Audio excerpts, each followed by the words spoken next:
And welcome to Inside Albania with me, Alice Taylor. Today I am joined in the studio by Linda Rama. She is an economist, an academic, a lecturer, a professor, an advocate for women's and children's rights. She's also the wife of the Prime Minister, but that's not why she's here today. We're going to be talking about transition from the 90s, Albania's economy in the past, now and in the future, and much more in between. Linda, welcome to Inside Albania. Thank you for joining me today. Yeah, thank you for having me, Alice. And I want to do this like you do in the third, because I like that very much. Now, when we do the next one, I'll get you to come and do it. Okay. A cameo. Good. Yeah, I will. Pleasure to come again here. Now, I want to approach this interview sort of in a chronological order, in a way, sort of starting at the beginning. I mean, you worked at the National Privatization Agency very early in Albania's transition in the very early 90s. And I guess that start from the beginning, it was a difficult time. It was a turbulent time, turning from communism into this free market economy, and it was very difficult. What was the most significant challenge for you at that time? And what, looking back, may you have done differently? We are talking for 1993. So I started to work there just 2 or 3 years after the communism fell. Meantime, I was at that moment part of 2 projects, international projects, that were dealing with economic issues of countries in transition. Mm-hmm. It was international projects. And in fact, when I started to work for the agency, I was thinking only for the economic reform. And there I understood the complexity of the whole process. So I had the opportunity, the rare opportunity, and I feel lucky, always felt lucky for that, to meet so different groups of interest and so many different people that were interested for privatization that time.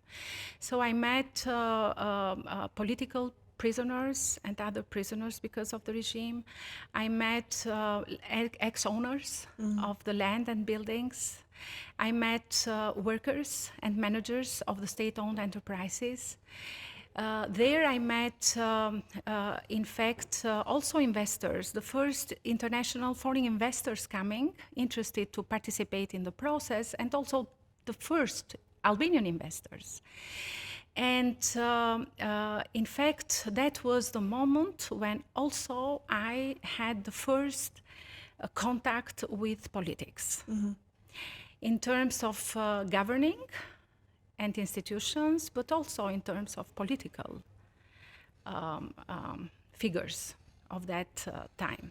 So I entered as an economist in the privatization agency, but in fact I went out from the agency as someone very much thinking in terms of people. Mm-hmm. That was an amazing reform. I think that it was beyond the emergency about food crisis, mm-hmm. and beyond the efforts to keep the public safety under control in those years.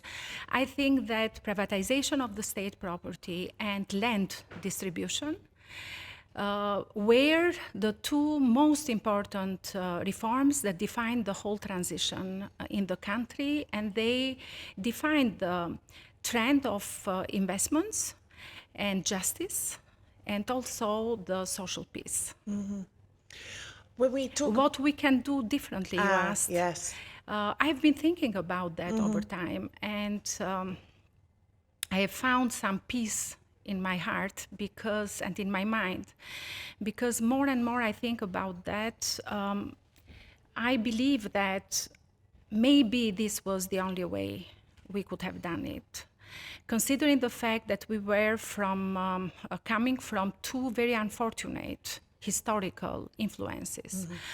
One was from the influence of Ottoman Empire. We were the largest, let's say the farthest periphery of the Ottoman Empire, in a very deep backwardness. And the second was the communist regime. 5 decades of communist regime would not have come without a cost. And this was the cost, I think, we had to pay. So it's very hard for me to believe that there was another way those years. Because it was, in one way, you had a blank slate, but at the same time, you had all the remnants of particularly the communist regime. It's not like the communist regime and all its power just evaporated overnight. You know, it must have been difficult to go in and to turn things on their head and to find that blank slate to sort of start with. Is that a fair assessment, do you think? Or it was... That's true. A lot of obstacles sort of in the way, people not wanting that level of change. No, all people dreamed the change, but they didn't know what the change was. So they dreamed to be free from communism, but they free was not in the way we know now what freedom is. It was a need to be relieved from the full pressure that they were under for 5 decades, and from the very, very extreme, let's say, poor economic conditions and the way the life we were having, especially after 80s. So they just needed to get rid of that. And meantime, more isolated you are, more dreams you build, and you see that the rest of the world is without problem. We thought at that time that on one hand, let's say the party and the state of that time was brainwashing us how big we were, how unbeatable we were, how strong we were, how we were the best of the world, and all this kind of brainwashing signals, and work. And on the other side, we knew that another life was beyond. We felt proud for what we were doing there, but at the same time we were building in our imagination a world that in fact was completely, for good and for bad, so developed, but at the same time threatening, with opportunity, but at the same time very risky, because it was all the time you had to face things that you knew one reality, and a reality that was shown to you, and this was the only reality we knew. And on the other hand, having signals here and there from those that were abroad, silent, in fact, signals that built to us another person. So it was completely chaotic and confusing for the people's mind. You know, I still kind of see it sometimes. People say to me, oh, you've come here from England. Why would you want to, there's so many problems here. And I'm like, you think England is this perfect place where everything works and everyone's rich and the streets are paved with gold? There is still this kind of mentality, in a way, people think it's terrible here and that everything abroad is wonderful and perfect and functions. And I'm like, it's really not the case, No, that's true. The whole world today, it's living under very huge uncertainties. And unfortunately, today, a few years ago, we were sure that somehow that we are leaving to our children a much better world. I don't think that we talk today with the same, let's say, with the same language. No. We think twice before saying that, and this is because even advanced countries are facing many challenges. Not to speak about challenges that are linked with bigger, let's say, common issues like environment, for instance, the planet. We share a planet that we are proving every day that we are not able to contribute to. And technology. Technology today is a huge challenge for every country, and you see that every country is somehow trying to find out. Even the Nordic countries are trying that are well advanced, are trying to find out which should be the approach to keep the society safe under the circumstances nobody knew before. Just as an example, a few maybe weeks ago, a study came out from Sweden, if I'm not wrong, about whether children should have in their schools devices. They were the first to put devices in their schools. Now, a few years after, they are the first to tell about, because the studies has shown that there are, negative effects too. So we haven't found yet experiences or, let's say, practices, even in advanced countries, that we can rely on. So we are in the same, today, Albania is in the same somehow position as these countries in terms of these new challenges in the world. And every time they're sort of ready to address a challenge, or like the EU can agree on something, it's evolved. The issue has evolved. That's true. The dynamic is very fast. Yeah, it's Alice. The climate thing is one thing. I think now, every year it's hotter. There's more fires. It's more concerning. And I look at my daughter and I think, my God, what is it going to be like for you in 20 years, 30 years, 40 years? Social media, AI, it terrifies me. I keep her away from any devices for now. But I mean, how long am I going to be able to do that? Realistically, if they start using them in schools, for example. And you don't know when you should start talking about that, because putting away, I don't think that it's, you just try to feel safe yourself, and to just to cope with the insecurities that you do have. But at the same time, we need to talk with them about all the risks and all the benefits that associates the use of the technology today. My approach now with her is, this is something you can use for education. It's not entertainment. That's my sort of approach that I have. You will see. At the moment. My son is 11, and this is a continuous topic, so a never-ending topic every day. It's difficult. Trying to avoid somehow all the misunderstandings that he can have, and attractions Zao can have with devices. Yeah, it's difficult. I know there's going to be a lot of wars between me and my daughter as she gets it's older. threatening mood sometimes.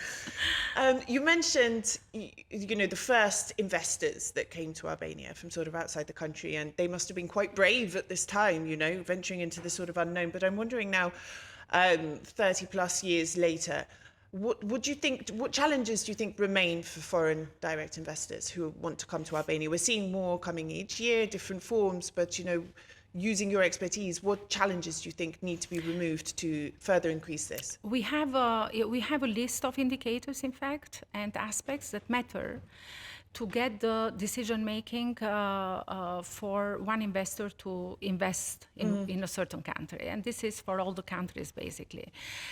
Something that is interesting to say is that the world doesn't suffer for financing. Even Albania doesn't suffer for financing. We have a lot of financing that stay, let's say, outside the banks, but also in the banks, that is not yet used and is waiting to be used by investors.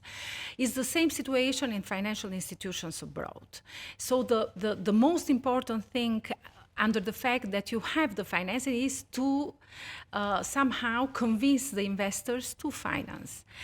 So from the macroeconomic point of view, that is a very important aspect. We can say that we have progressed very good in the recent years.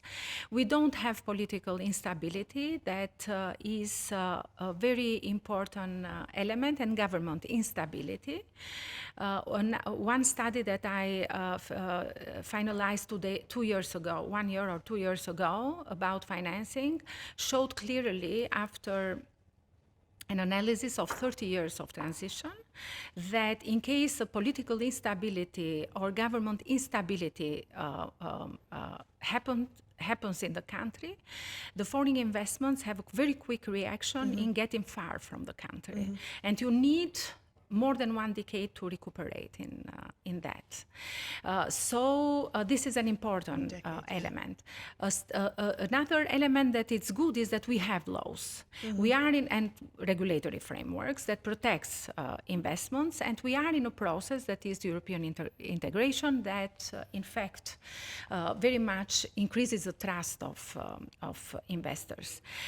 And the investments, foreign direct investments, especially for last years, have increased like a boom. And comparing with 2012, we have had less than $1 billion investment, foreign direct investments that time. I'm talking for the stock. And now it's around 1.7 billion of dollars. So it's quite increased. But still, as a percentage of GDP, we need to have, of course, more foreign direct investments. Now, you are very rightly saying that, correctly asking what we should do to increase that. I think that we need the rule of law is crucially important. And we might have laws that guarantee the, let's say, the activity of foreign investments, but at the same time, there are so many disputes that might raise up. Part of them linked also with the property rights. Like I told you, this was one of the reforms that have caused too many problems over, and they still continues. And we need to have a very efficient and trusted judicial system, I think, and especially in the courts of the first and second level, as well. Quicker and fairer. And we need to give evidence about this because this is crucial for investments. Another positive thing that is happening is that even the growth plan, in terms of EU accession for the Western Balkan, has moved from institutional to infrastructure reforms. And this is crucial for the country. And with infrastructure reforms, I also mean, apart from whatever we have progressed, I also mean the investments for water infrastructure, for sewage infrastructure, energy, so that, you know, it's with the right intensity and with the right, let's say, access and all these technical, let's say, parameters. And this is very important, I think, to proceed. And of course, we need also to find out which are our comparative advantages. And this is crucially, we have to define ourselves because our market is very small. And we need to use foreign investments by using our comparative advantages to increase the size of our market and to contribute to the openness of the economy, which is crucially important for the moment when we will find ourselves in the European Union. Which advantages do you think Albania has or could look to sort of jump on? But we have sectoral advices based on sectors. And that's why I say which are the advantages we have to use, because we have to define, to be clearer, what will be Albania of the next, let's say, 20 years. For instance, and the dynamic is very, very big. Tourism, for instance, clearly will be the future. It was not as clear as it is now. So we have to think what we should do so that we don't lose this this opportunity, become sustainable, but become also a big attraction for those investors, foreign investors that bring standards in the country. Yes, yes. And it's by different standards, from what other people are doing. Of course, as well. and the standards can somehow narrow the gap that exists in between us and maybe other countries that are very well advanced in tourism. Another that is very interesting is, for instance, ICT. Talking about dynamic. It was very interesting. We did a study 3 years ago, 2021, because we found out that ICT, together with outsourcing services, so the care economy, all this kind of professional services, were two sectors that were with a big slope of increased growth. And they appear to us as emerging sectors for the economy. Of course, the contribution to GDP is very little, but the effect that they have in the whole economy is big, if we are talking for ICT, for instance. We did the same study, and it is just finished, 2024, so it's now for publication. And we found out that from an emerging sector, ICT sector, for the part that is dedicated to provision of ICT services, they have already matured. We have a matured market in that. So in 3 years, we are in completely extreme situation. And the other very interesting thing was that this is a sector that provides the provision, not those that consume ICT. They provide more than 50% of their services for export. We never thought that our ICT companies, are today providing this kind of, it seems that we are strong within the country, despite the low numbers that we are talking for, but we need to see in dynamic and to clarify ourselves which advantages we have so that we use for attracting foreign I've always said investment. the ICT sector is a very important one because there's always a demand for it, it's well paying, and often these types of companies allow people to work remotely, and this is something I see which can help with demographic issues as well with youth. You know, if you can live and work in Albania, you're working in IT, you're working for a company which is exporting services, or you're working remotely in some way, it's a really good way to keep talent local and to keep it in the region, because demographic challenges, this is, you know, it's a big one. A lot of people are leaving, but I think this is a really good way to... How do you perceive this exit of people from the country? I know people leave, people are starting to come back now, you know, but how do you see it from your position as an economist? What would you say to people who say, oh, I just want to go live in the UK, you know, there's no opportunities here? There is one thing important. We have very much, because of many reasons, throughout transition, especially last 2 decades, talking a lot about economic issues for making people decide to leave the country, especially young people. I think that this might be true, but at the same time, this is not the whole story. I think that we never found the possibility and the time and maybe the will. And when I say the will, it's at all levels to think beyond the economic reasons. And here I have in my mind the social and psychosocial problems that are existing in our communities, and we are talking about these problems every day, but we don't connect in our narrative for immigration. These problems we are talking from morning to night to the decision making. And I think that because of our past, we leave a lot of pressures within our life. And a lot of pressure is today still in the shoulders of individuals. And by pressure, I mean all stereotypes of the past in the family. I mean the relatives put pressure, the community puts pressure, social media puts a lot of pressure. Maybe in schools there is a pressure, and politics as well put a lot of pressure by the language and sometimes the aggressivity So I think that we need to talk about all these pressures, and we need to work not just to convince the youngsters not to leave, but to make them understand which might be the real reasons. And we talk the same, what they feel, they know. Yes. The problem is that they should share, and we should share and talk with them, and try to relieve the society from all this, and the families from all this kind of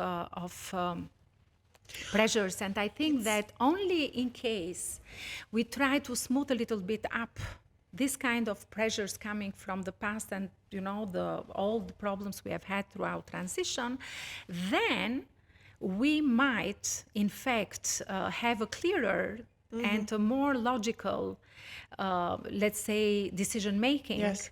where to build the life. This was actually going to be one of my questions. I've said, there is the economic side of things, but I think that's a more superficial reason. I believe that the reason a lot of people want to go is because they carry the intergenerational trauma, the bitterness, the anger, the resentment, the disappointment from other generations, from communism, maybe even longer, through transition. And even if they were not born at that time, they pick it up from their parents. They pick up this dissatisfaction or disillusionment or for anger, instance, injustice, and they don't put a name on it, but they just think, I need to get out of here. There's nothing here for me. For instance, if, just as an example, if, for instance, there is a child in a family and the father or mother work for the public administration, just as an example, or a private company, and they see that unjustly the mother or father is taken out from job without reasons, good reasons, but just because of just a decision of someone that is superior, then I think that the effect that the child do have in the perception and the parent themselves, they don't like to see their story to the child happening, and the child doesn't like to cope with this kind what the child have seen to the parent.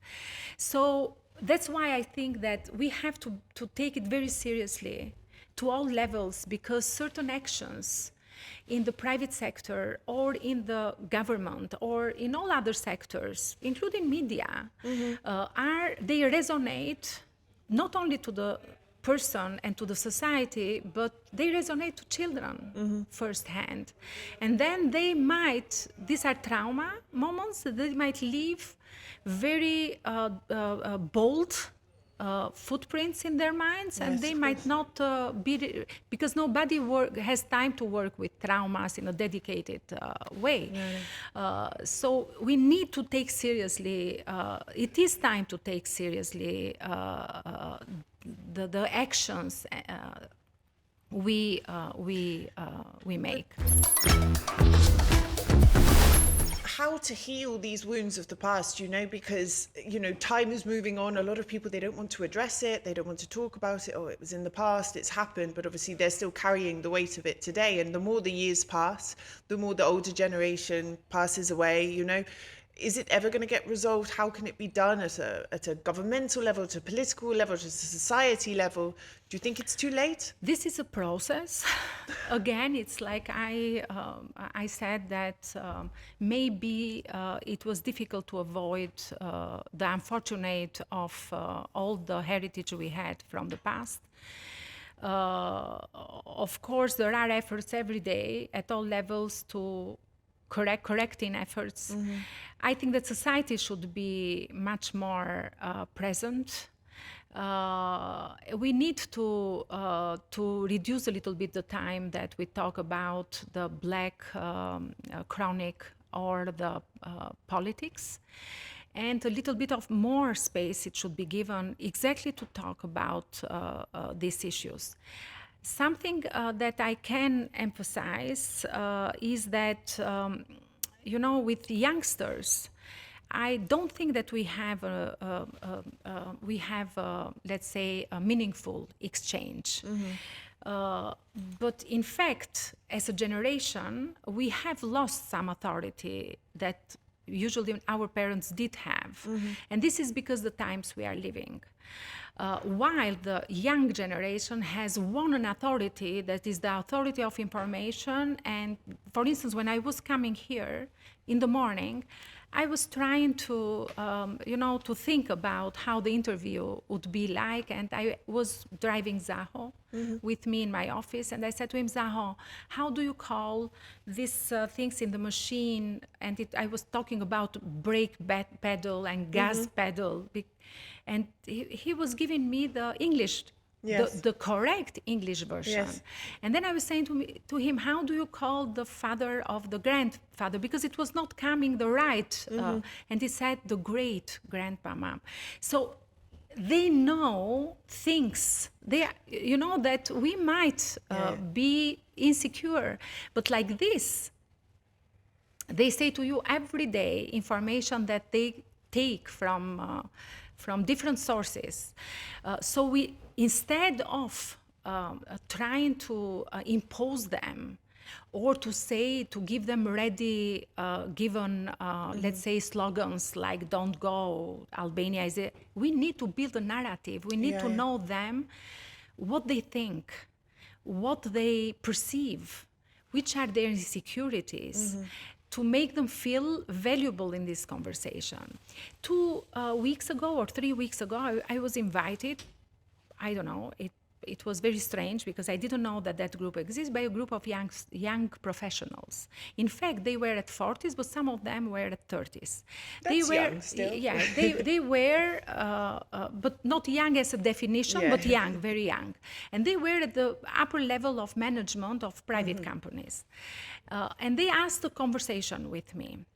I was so much impressed. So it was 2 hours conversation. Every question of them was so much matured that I couldn't believe that no question coming out from them was without any interest for me. No, every question was with a huge interest for me. And the other thing that impressed me was that before talking with me, from questions, I understood that they had read everything that I was around as an information from the work I was doing. And they were, from the questions, again, I understood that they were, people having a kind of, not only interest, but a kind of anxiety to find answers for things that they cannot give answers themselves. Now, which is the problem? The problem is that I'm sure nobody knows them, that they exist. They are in their own life. I'm talking in the public sphere. And I would like youngsters to be encouraged so that on individual basis or as a groups, they get out and they talk what they like and what they dislike, because only this way they will participate and they will find also their somehow contribution to the society. So how does the Albanian educational system catch up with this, and this, like I said earlier, this constantly evolving world, which by the time we've caught up with it has evolved, and this youth which are way ahead of us, beyond anything we can comprehend. My daughter's state educated. She'll go to a state school in September here, and I believe that's absolutely the right choice. But how quickly does the system need to evolve here to meet these challenges and to keep the youth here sort of engaged? Now, talking about education could cover the whole interview, because it's, I think that it's the most important sector. And the dynamic today of the education system is so huge because of all the changes, that it's a big machinery that you have to consider in dynamic every day, which is not basically easy. I think that public schools do have challenges, a lot of challenges, but private schools have challenges as well.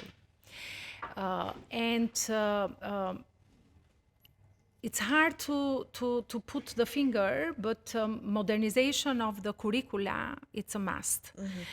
In the sense that it reflects all the changes that in time, all the changes that are happening. As an example, for instance, one of the, let's say, achievements indicator that was measured years ago was STEM. STEM is science, technology, engineering, and mathematics. Instead of STEM, in a certain moment, it became a STEAM. It was an A integrated to that. Why? A for art. A stands for art. Because it was understood that creative thinking and the linkage in between art and the other subjects could create the ground for creative thinking. Now, modernization of curricula and putting a big emphasis on analytical skills like the one that we are talking about, but also digital skills, is a must in the times we are living. And digital transformation of the education system is another thing that is very, very important. Why? Because through digital transformation, we might avoid the subjectivity to, the human influence in all the performance, let's say, marks and all this kind of stuff. And also we can upgrade to another level the whole way the factors in education influence. Teachers training is very, very important. And now we don't have any more teachers that are ICT teachers and other teachers. No, all teachers need to have digital skills because they need to incorporate the digital skills too. So we are living in the most interesting time, I think, possible, but we have to take all the opportunities and not to wait. We have to just to go on with reinventing ourselves. Yes, I like that STEAM, the inclusion of the arts. I think it's really important, and I feel that the arts subjects often get, they're not academic. In fact, I'm sending my daughter to the music and art school because she's very interested in academic subjects, but she's also creative, and I know that if you have that creativity in you, it's best to put you in an environment where that can flourish as well. And also learning artistic subjects teaches you many other things like discipline and theory and logic, which you can then apply to other things as well.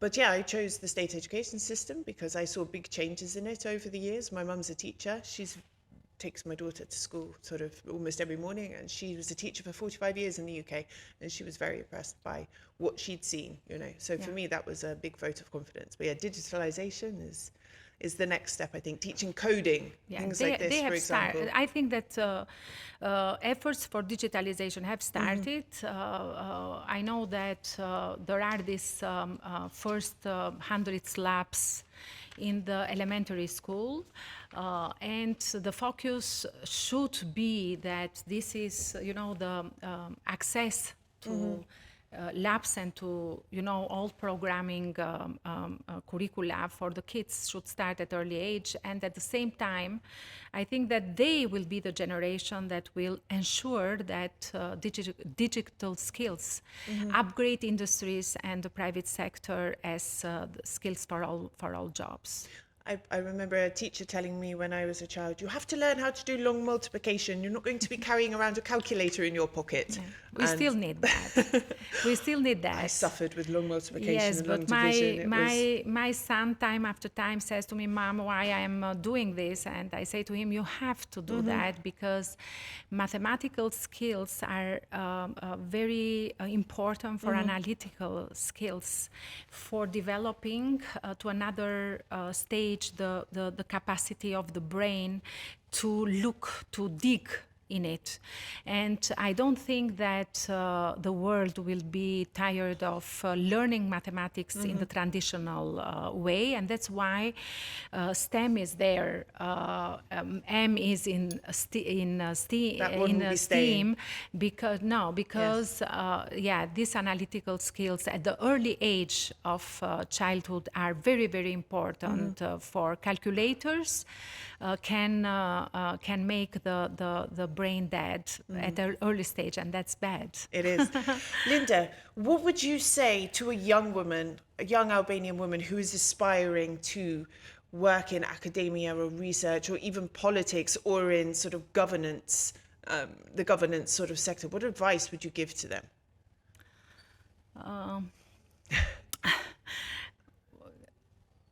Giving advice, it's, this kind of, I give tips time after time. I say, do you like a tip from me? Because, the experience and all the work I have done, maybe, has helped me to understand certain things. But for women, I'm really sensitive to the developments, to the way we are developing. At all levels, even those that you are talking about, academia and other fields. I think that in any field we are, as women, numbers, we have proved in Albania that numbers are not sufficient. It's a right for a woman to work. It's a right to use its own talents, to be good for the society, to be treated equally, to have a good work and life balance. These are all the rights. The issue is that as soon as these rights were not in place, I think that all our fight was for these rights to be there.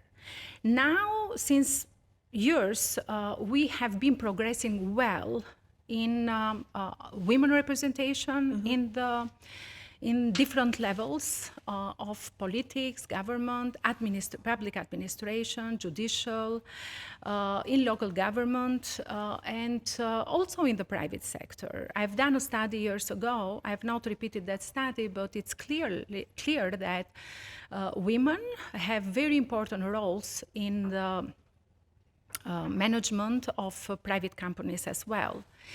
Now, the problem is that maybe we need to think a little bit in certain capacities, who is the right woman, the right profile. Because having just numbers in women, I don't think that it's important, it's very important, but it's not sufficient.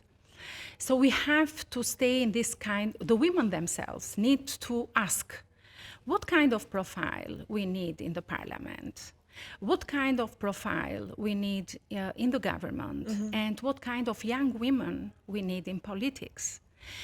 And I think that dignity, integrity, and the capacity not to get used and to be abused, it's crucial for a woman. I think that for women, and this is in every sector basically, I think that for women it's very important to know how to face competition and how to use all the knowledge and all skills for being in the competition, let's say a winner, but through a competition, on a competition basis. I think that women must be very careful when they are in politics, because they have to accept to win and to be defeated. Yes. And I don't think that a woman has a right to challenge whatever is in the heart of democracy. Yes. Whatever people it should be merit-based, democracy-based. Whatever people vote seriously have to be respected. So counting every vote is very important, and we have progressed a lot on that direction. But every vote matters of who is decided a winner, and no one has the right to overcome the will of the people if you ask people to come and trust you and vote you based on rules that we have accepted to be rules of our country after we faced, I don't know, catastrophic decades on false voting and false elections. I think that the way women face the opponents is also very important. Yes. And I have seen in certain cases women that call for their origin. They call their grandparents, they call, I don't know, sometimes their communities, they call to defend certain positions. While I think that,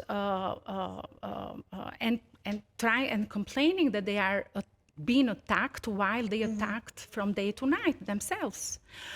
Or they say that they are bullied while they bully themselves. Yes.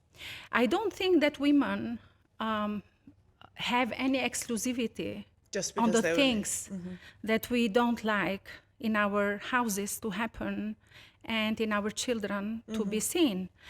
Just being women doesn't justify in contrary, the society expects from women, I think, better qualities. Yes. And that's why we have been fighting a lot for that. And I think that this better contribution especially is important for other women and other girls. And you know what, Alice, sometimes women are in solidarity with women when they are found in bad positions just because they are women. Yes, yes, now, this is worst. Whoever woman decides to be on the side of another woman, even though the society have very controversial opinions about that, just because it is a woman, I think that this is even worse than the wrong woman itself. So we should be very careful at the times that we are living, because we already keep in our shoulders all the stereotypes and all the problems that the history and the centuries have brought to women profiles. If a man puts a certain energy, we need to put 100 times more energy to be taken seriously, to be taken, to not be prejudged, to be given opportunities. And this is the time that we have to build the profile that in fact we deserve to have.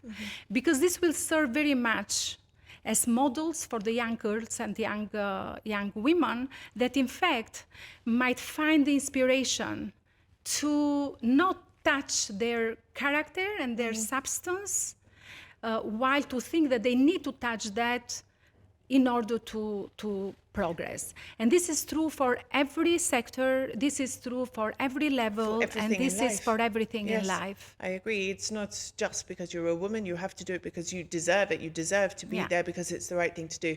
Now, it has to be my last question. I wish we had longer, but it was something you said which made me want to ask. Did you ever think about going into politics yourself? Or do you much prefer to stay behind the scenes? Because the way you speak with such conviction about these topics and you have this passion and this way of expressing yourself, did you ever think? I understood very early in my life that to go in politics, you need to be a winner. And of course, when I got out from the government, in fact, I found myself in the dilemma what to do next.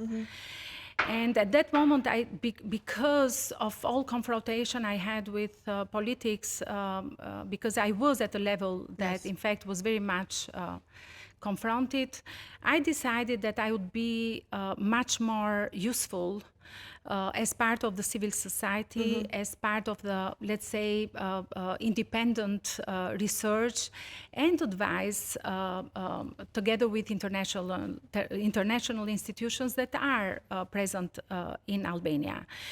I appreciate very much whoever is in politics. So I don't have prejudgment, but at the same time, their accountability matters a lot for me.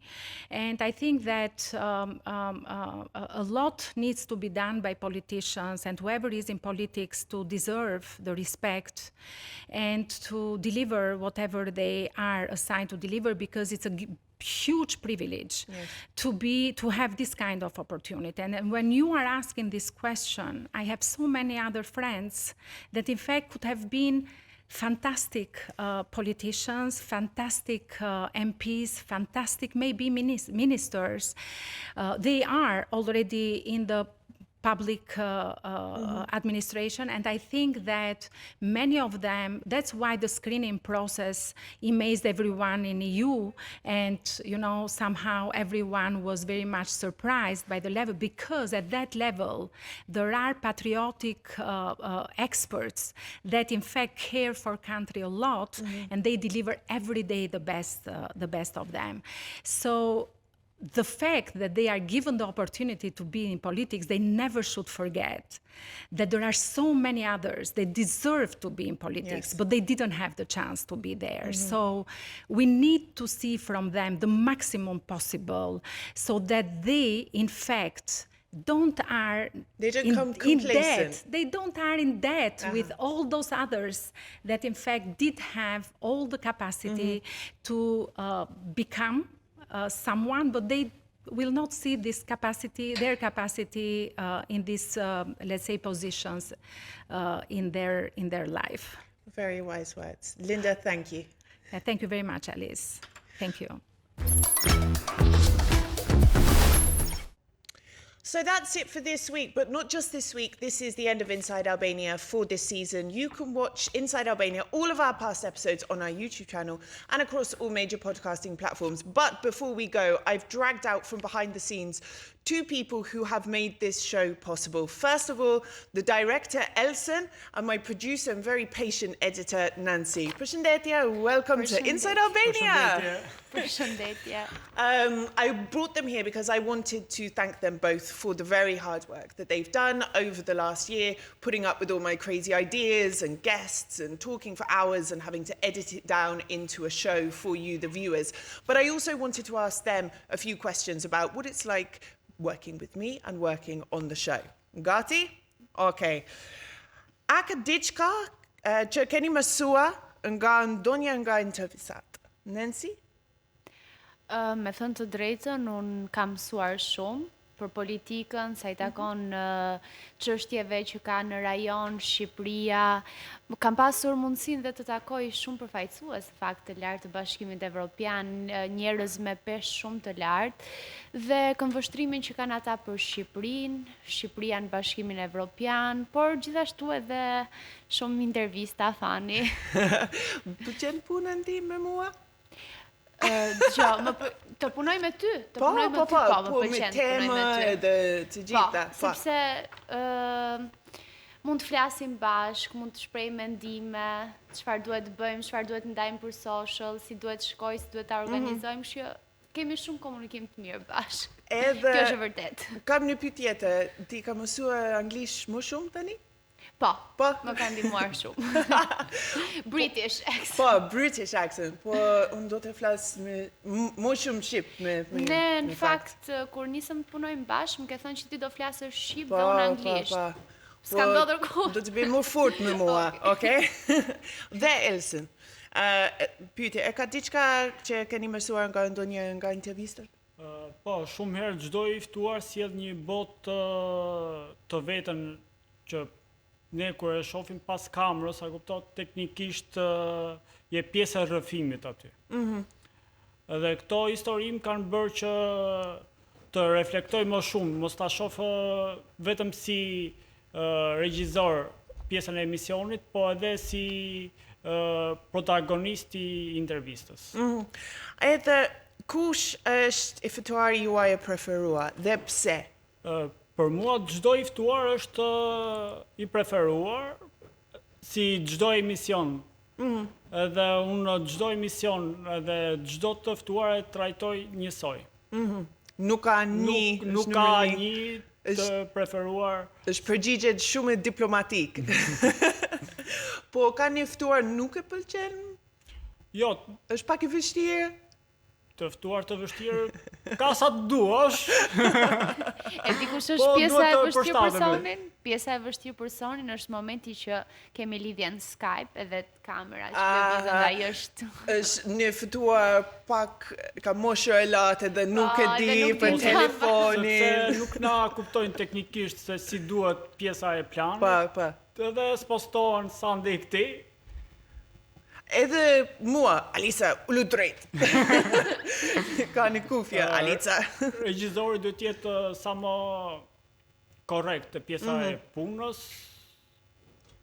Duhet jetë, si ta them, shumë serioz të pjesa e punës. Pastaj ka edhe pjesë që edhe qeshim aty. Po, në fakt është një pyetje, po përpara Nancy, ku është ftuari juaj preferuar dhe pse? i ftuari preferuar. Në fakt, unë do t'i ndaja me intervista, sepse gjithë të ftuarit janë me vërtet shumë interesant, por një intervist që më ka pëlqyer shumë gjatë momentin që unë kam qenë montazh duke e ndjekur dhe duke e montuar, është intervista me Baba Mondin, sepse ka plane shumë të bukura. Dhe ishte një intervistë ekskluzive. Po, Kishte një herë parë në rëndësi shumë anglisht, po. Edhe me dron, edhe, po është puna Elson, edhe kameraman tjetër, bravo Elson, shumë faleminderit. Po, ka një intervistë apo ftuar nuk e pëlqen shumë? Që nuk më pëlqen, jo. Jo? Kanë qenë të gjithë shumë të sjellshëm. Me vërtet kanë qenë shumë të sjellshëm, edhe të ftuarit në Skype, por edhe të mirë kuptueshëm, edhe të ftuarit në studio. Nuk kemi pasur asnjëherë probleme. Gjatë xhirit, asnjëherë. Nuk ka problem. Po, jo, sezon përpara ka pak lufta me një ftuar në Skype, po sezoni këtu është okay. Cili është momenti më qesharak? Angry Albania? Duhet ta themi. Emra. Kujdes. Momenti më qesharak është i ftuari turk që erdhi. Po, Emre. Me qenë në studio. Me qenë në studio. Dhe momenti që ai shan në Shqip, ishte një moment shumë fani, do me thënë Elsonin kur po e ndiqnim ishte... Po, edhe unë kam në kufja, edhe do të qëndron serios. Asyri nga ne nuk e priste, do me thënë që do shanga. Edhe ishim gjithë serios në pjesën e punës. Vetëm kur ai tha atë fjalën, gelëm gjithë. Në fakt, në sezonin ka 3 qenë në studio, apo 2 qenë? Me sa mbaj mendun kanë qenë 2. 2 qenë, edhe një macje gjingja, po jo për intervistë. Në sezon të re, shpresoj gjingja? Po, do fusim kopshtin zoologjik. Shumë faleminderit të dy. Të dy është shumë mirë dhe I have a lot of respect for you and I couldn't do it without you. Thank you very much. Shumë faleminderit. Elson, over to you. Mirupafshim.